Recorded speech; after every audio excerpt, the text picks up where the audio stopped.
Okay. Bismillahir Rahmanir Rahim. Alhamdulillah wassalatu wassalamu ala Sayyidina Muhammad wa ala ahlihi wa sahbihi wa sallam. Allahumma yazukna husna niyyah. I ask Allah to grant us the correct intentions and we shall see from there. Okay, so yesterday we stopped over here. We were talking about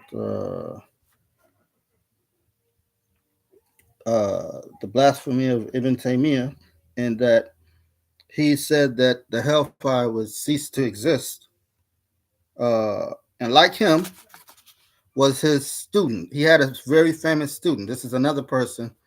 I met some of the names is in the book, but I will mention further names that you should be aware of.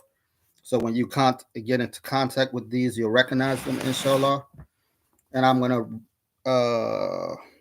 reiterate them as much as necessary so you get used to these names. So Ibn Taymiyyah is very famous, and he's quoted by the Wahhabis and even some people that are, would you say, ostensibly Ahl Sunnah wal Jama'ah, okay? Uh, without condemnation. There's like some people that basically teach as we teach, but then they will mention Ibn Taymiyyah and say, Rahimahullah. And then they would say that we are extreme about Ibn Taymiyyah. This is a wrong stance. Okay? There's a clarity from the ulama of his time who recognized his blasphemy and called it out. And they documented it.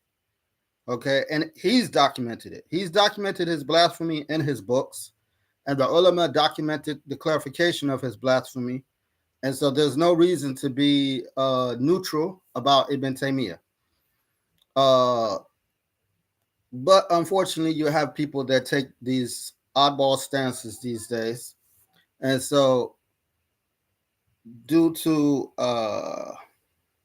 the resurgence of his fame since the Wahhabi movement began, we have to be very clear in clarifying his case and all those associated with him. So, his very famous student is a man named al-Qayyum Ibn al-Qayyim al-Jawziyah.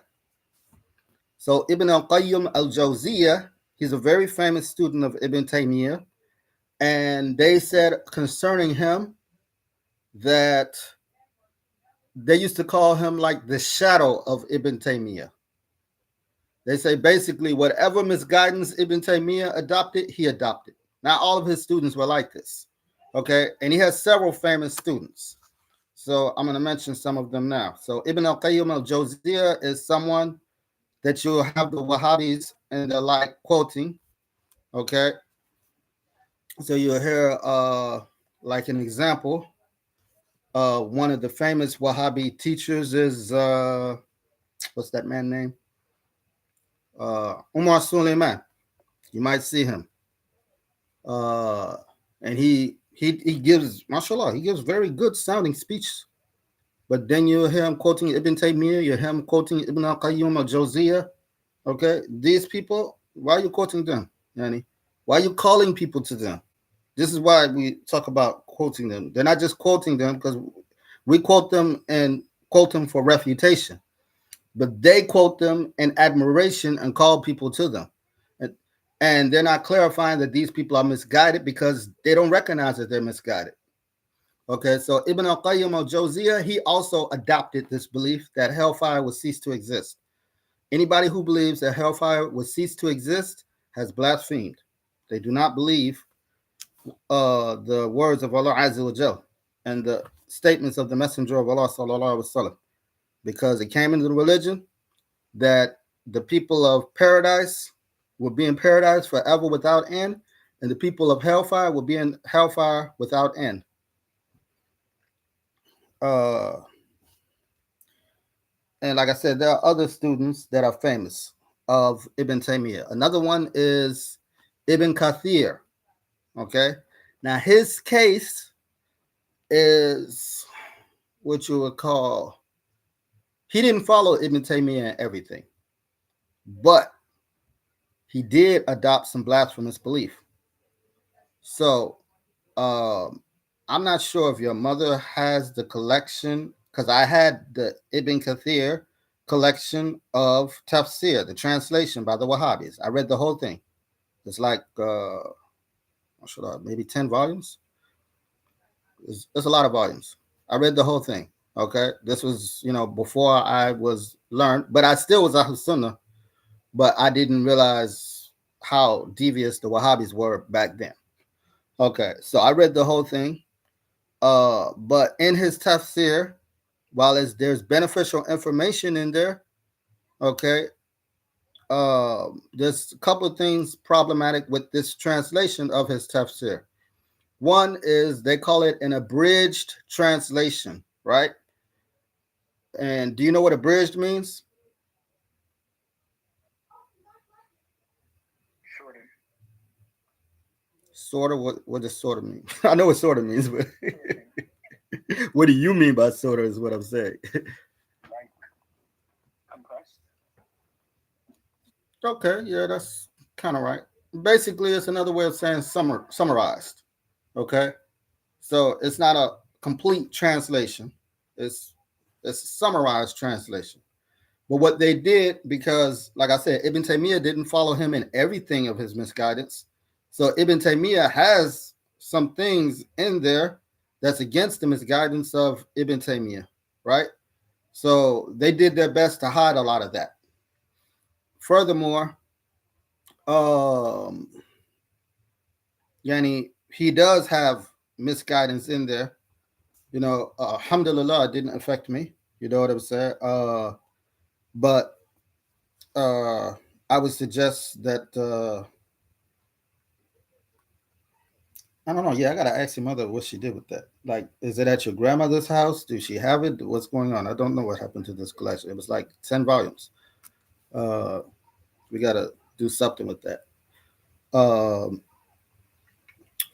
so he's a very famous student of Ibn Taymiyyah, and but his case is less well known. So you might find some genuine people from Ahl Sunnah quoting from Ibn Taymiyyah that don't know about his misguidance, and they're quoting good stuff. But a person that's really learned, not that I'm really learned, but I'm I know enough, mashallah, to know that Ibn Kathir should not be relied upon. Okay, so he was not uh, an authentic transmitter of Ahl Sunnah. He was beaten for his misguidance. He was beaten and paraded through the city and warned against. They don't tell you this about him. This happened to Ibn Kathir. Okay, so Ibn Taymiyyah died in jail. Ibn Qayyum al-Jawziyah, I believe he died on the run. He was jailed, but he got out and maybe died on the run. I'm not sure exactly how he died, but I know he was on the run, and I know he was jailed for a period of time for his misguidance. I'm not exactly sure how Ibn al-Qayyum al-Jawziyah died. Ibn Kathir, he retracted his misguidance and was warned against not to teach, not to be taught from. Uh, and then there's another one, Al-Zahabi. So Al-Zahabi, you will find Ahl Sunnah quoting from him too. Okay? So what's the case with Al-Zahabi? Al-Zahabi, uh, in general, the only reason I know that Ahl Sunnah quote from Al-Zahabi, one is there's a famous uh, letter or warning that Al-Zahabi wrote concerning Ibn Taymiyyah, concerning his own teacher. Okay? So he recognized the misguidance of his own teacher and warned against it, but it was a limited recognition. So he didn't, basically, he accused his teacher of causing trouble and being prideful and stuff like this. But he didn't realize, yani, the tajsim, the anthropomorphism that his teacher was teaching. So, because he was also following the anthropomorphism. But we quote from Al-Zahabi in regards to, there's a famous book by a, Mashallah, why can't I think of the name? No. Is it Ibn Hibban? I don't think it's Ibn Hibban. It's mm,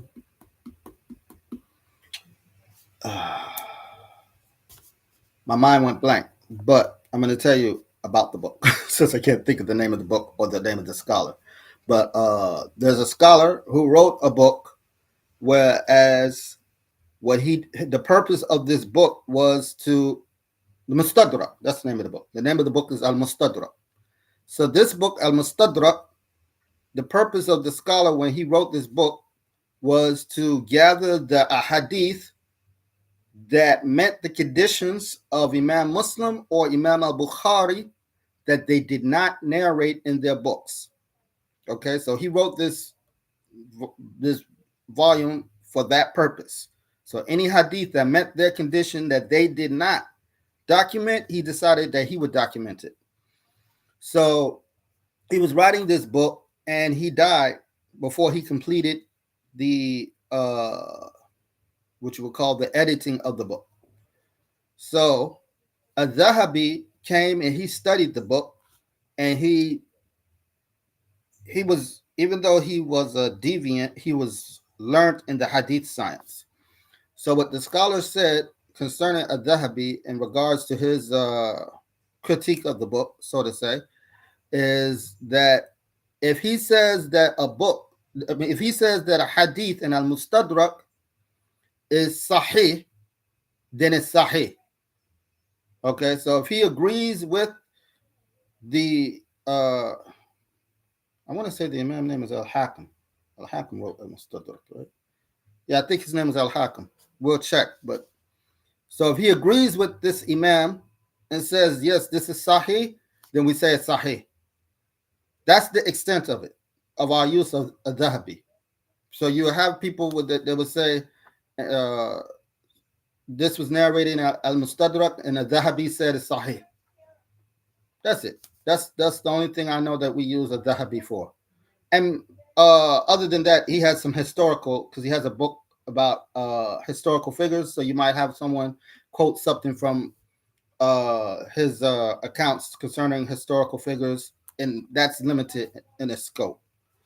Okay, so these are the people around Ibn Taymiyyah that I think you should be aware of. And like I said, I'm going to bring up their names ever so often to drill it in you, so you know who to watch out for when you hear certain people speak. The author, may Allah have mercy on him, said, Al-Khaliq, the creator; Ar-Razik, the sustainer; Al-Alim, the omniscient; Al-Qadir, the omnipotent; the one who does whatever he wills. Whatever Allah willed to be shall be, and whatever Allah did not will to be shall not be. The explanation. The meaning of Al-Khaliq, the creator, is the one who brought all the creations from inexistence into existence. Hence, no one creates with this meaning other than Allah.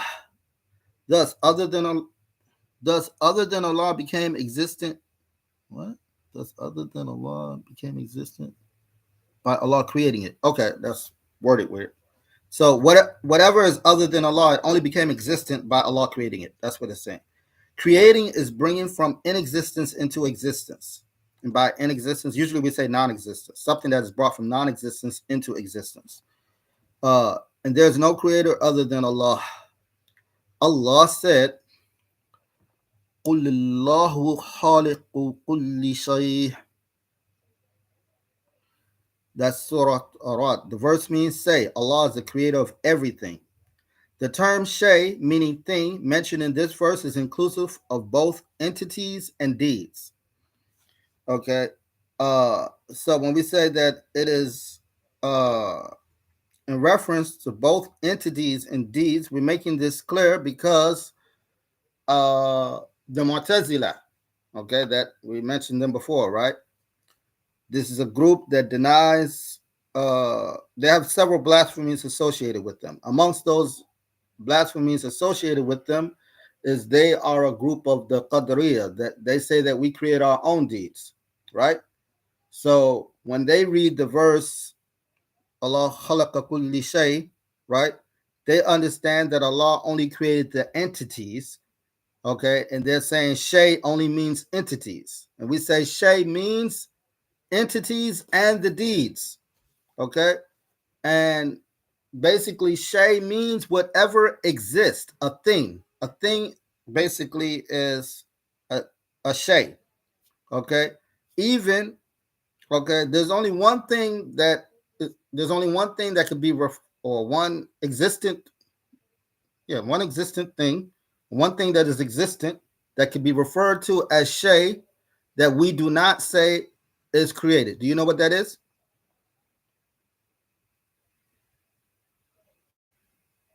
Yeah. It's Allah. Okay, because there's another verse in the Quran where Allah refers to himself as a shay. Okay, so whatever accepts existence, whatever exists, rather, I should say, rather than accepts existence, whatever exists is a shay. Okay, so uh, and that includes the entities and it includes the deeds. So uh, this verse is a refutation of the Qadriya, the Mu'tazila, who tried to say that Allah only created the bodies and we each create our own deeds. This is false. In Surah As-Safat, Allah said, "Wallahu khalaqak, Wallahu khalaqakum wa ma ta'amalun." And that verse means Allah created you and what you do. So that's very clear right there. Okay. So when Allah said that He created you and what you do, that's very clear that Allah is the creator of the deeds. Hence, the two verses are clear proof that Allah is the creator of entities and deeds. And that has to be made clear so that we don't fall into the false belief of the Mu'tazila or the Qadriya. And the Mu'tazila is a group of, or groups, because there's different types of Mu'tazila, but they are amongst the groups of the Qadriya. Qadriya is a bigger branch. There's other people that are Qadriya that are not necessarily Mu'tazila. Okay. It says the meaning of Ar-Raghib, the sustainer, is the one who makes livelihood reach his slaves. And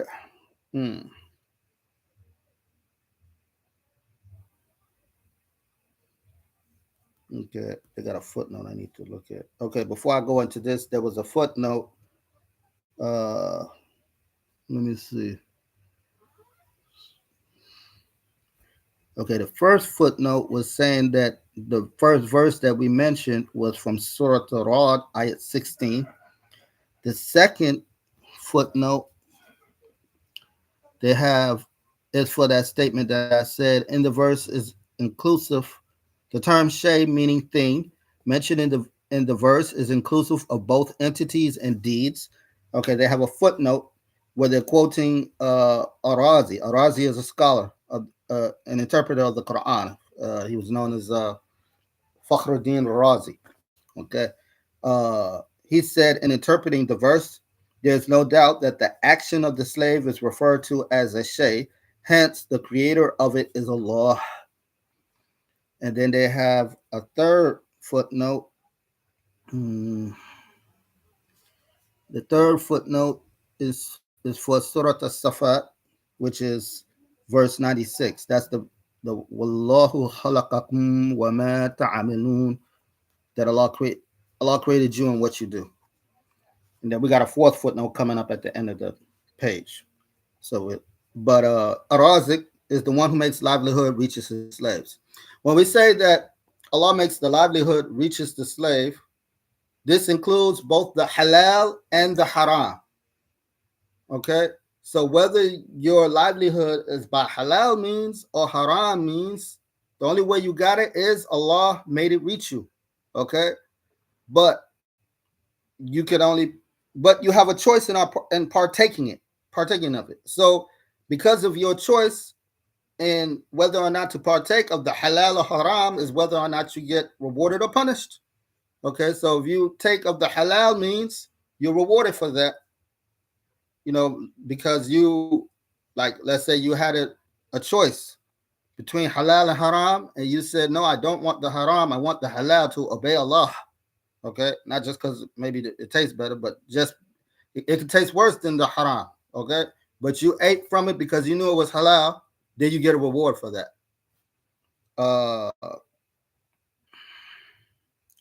and this is also a refutation against the Mu'tazila again, because they said that, uh,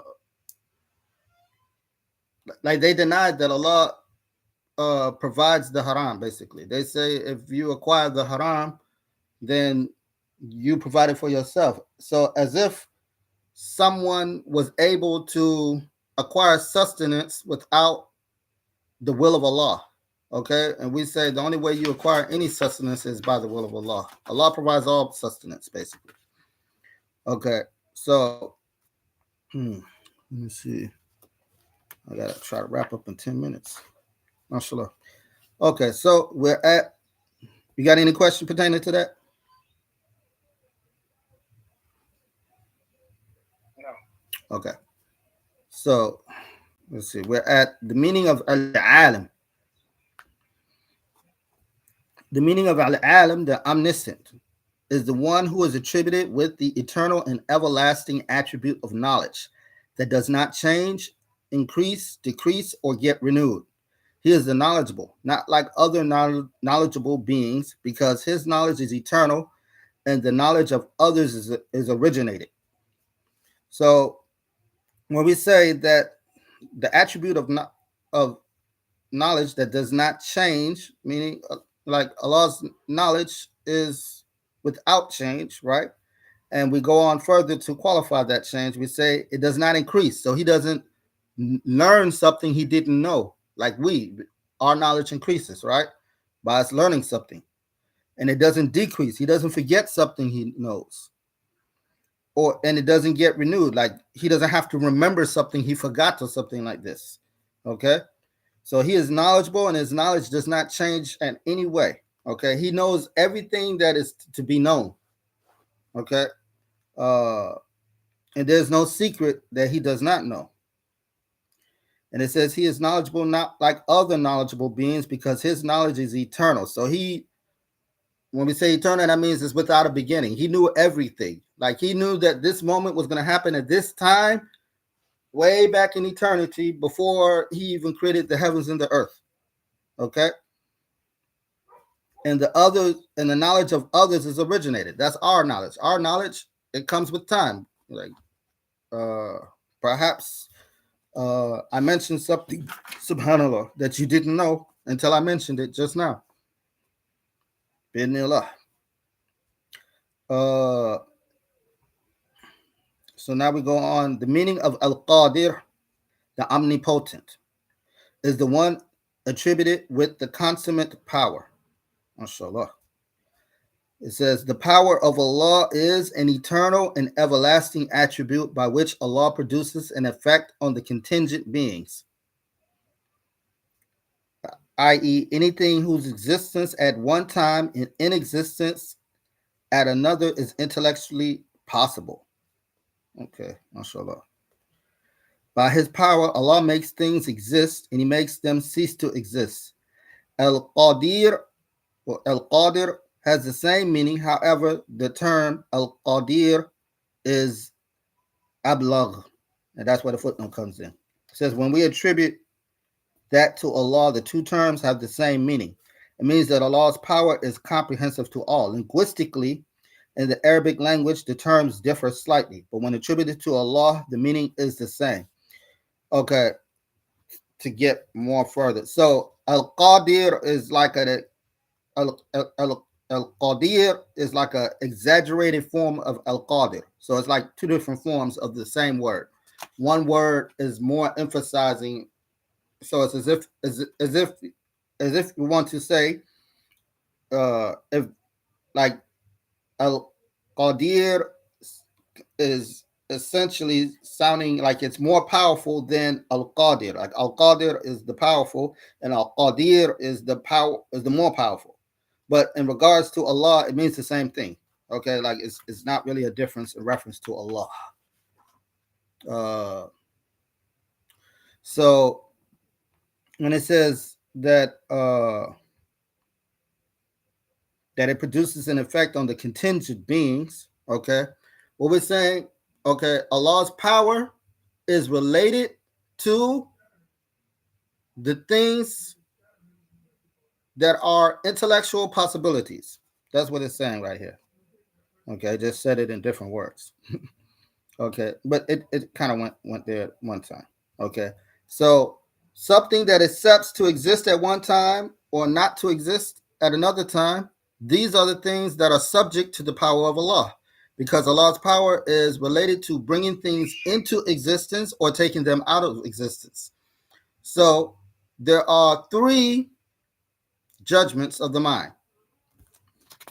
I think I spoke to you this before. Have I? Or do you remember me speaking of this to you before? Yeah, one more time. That there are three intellectual judgments. Uh, okay, so you have what's intellectually possible, what's intellectually necessary, and what's intellectually impossible. Okay, so we say the power of Allah is related to the intellectually possible, and the intellectually possible is that which the mind accepts can exist at one time and cannot exist at another time. So its existence is not necessary, but it's possible. It can come into existence or it could go out of existence. The intellectually impossible is the thing that the mind says can never exist. It never comes into existence, and since it never came into existence, it obviously can never go out of existence. It never existed and it never will exist. And the intellectually necessary or intellectual necessity is that which the mind says must exist at all times. It's impossible for it not to exist. Okay? So it would never go out of existence, and there was never a time it was not existing. So to clarify this in other terms, the intellectually possible refers to the creations.